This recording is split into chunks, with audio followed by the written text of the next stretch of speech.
It happened in 2012. Played the IPL in 2012, and the lead up to that was interesting because I had scored my first Test 100 in Australia in 2012, followed by that game against Sri Lanka in Hobart, where we chased that total down within 40 overs.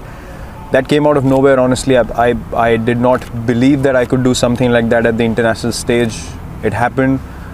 Gave me so much belief from there, and then Asia Cup came, and I got 183 against Pakistan. On a Sunday, everyone was watching, so things really just turned in about 6 months for me.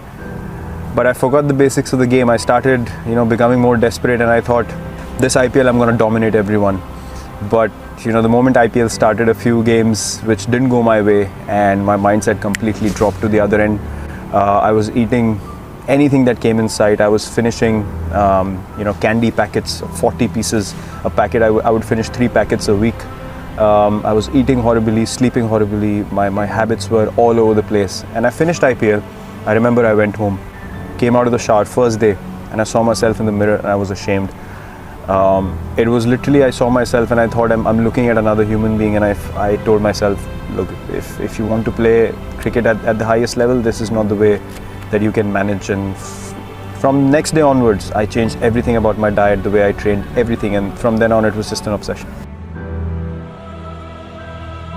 Look, when I step onto the field, I have to believe that I'm the best, because my mindset, as I said, was very clear from the first time I started playing this game. I'm not going to allow anyone to think that I'm just a pushover. So my mindset was, I'm going to go to Australia, and how am I going to score runs against these guys? I wasn't going out there to survive. And from the time I got back home till the Australia tour, I promise you, I was visualizing every day when I was working out in the gym that I'm hitting Mitchell Johnson, I'm hitting these guys all over the park.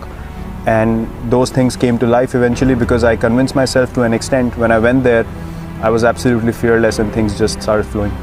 To be honest, before that Australia tour, I was treating every foreign tour like, more like an engineering exam that I have to pass somehow, and I have to show people that I can play at this level.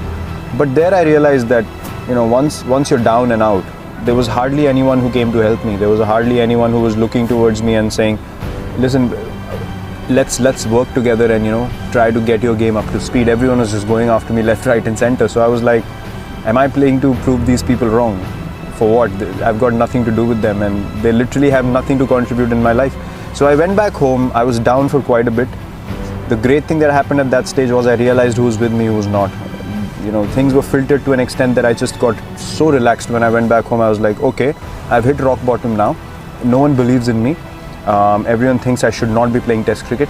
So what can I do? I can just work as hard as I can. For me, one thing was always very clear. When I step onto the field, I'm going to give 120% every game that I play. And one thing for a fact that no one can count that against me. Till the time I play this game, I am going to play this way, and this is who I am. And if my mindset in the field is simple, I will not stand around wanting people to do something that I'm not able to do first. For me, every ball is an event. Every moment is an opportunity to make your team win. And that is exactly why you step onto the field. You have to make that time count. If you told me I had to walk away from this game tomorrow, I can walk away without any regrets. Because everything that I've done since I entered the Indian cricket team has always been for the team. I've been booed by 40,000-50,000 people regularly when I enter the stadiums. If I start focusing on those 50,000, I can't play a ball. For me, that's an opportunity.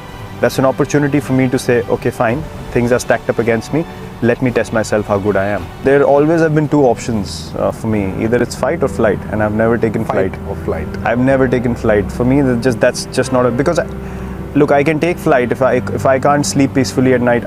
For me, it's not worth it. I might as well take the fight. If I fail, I know that I took the right option, and that gives me peace. For me, when I leave the field, as I just said, I need to be able to know that I've given everything I had, and I sleep like a baby. There is nothing else that can distract me then, because in my potential as a human being, God has blessed me with a healthy mind, healthy body, an opportunity which everyone wants. So I have to be honest to that. I have to live up to that. So for me, these things are just a process, just a part of the process, which is you keep moving forward. You keep taking the positive option. Whether you get success or not, that's irrelevant, but never take a backward step. Face the fear, look it in the eye and say, fine. I'm gonna have a smile on my face, and I'm gonna keep coming at you. And that's how I live my life as well. I don't live my life half and half. I've never done something which I'm not 100% convinced about. So for me, as I said, if you wanted me to walk away now, I'd have zero regrets in life or in cricket. But this culture is what is more dear to me, and I will do everything in my ability. Even if we lose a test match, I want us to go for the win, and not surrender or try to save a test match on day 3 or day 4. That for me just not acceptable. So for me, as I said, milestones don't matter at all. If I had played for milestones in my career, I probably wouldn't have half of what I have right now. So my mindset is pretty clear, and for us, it's just pursuit of excellence.